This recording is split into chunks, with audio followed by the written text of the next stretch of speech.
السلام علیکم ورحمۃ اللہ وبرکاتہ۔ سرما لگانے کے تین مصنون طریقے۔ آپ صلی اللہ علیہ وسلم سے سرما لگانے کے تین طریقے منقول ہیں۔ نمبر 1، دونوں آنکھوں میں 3 سلائی سرما لگائے، یہ ہمارا زیادہ مشہور ہے۔ اور نمبر 2، سیدھی آنکھ میں 3 اور بائیں آنکھ میں 2 سلائی سرما لگائے، دوسرا طریقہ ہے۔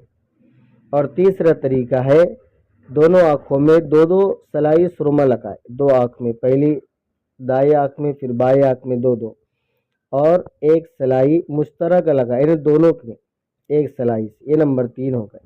اور لگانے میں اسی کا اختیار بھی ہے، پہلے ہم 3 مرتبہ، پہلے آنکھ میں 3 مرتبہ پھر دوسری آنکھ میں 3 مرتبہ لگائے، یا پھر یہ کہ بائیں آنکھ میں 1 مرتبہ، دائیں آنکھ میں 1 مرتبہ۔ بہتر یہ ہے کہ داہنے سے شروع کرے اور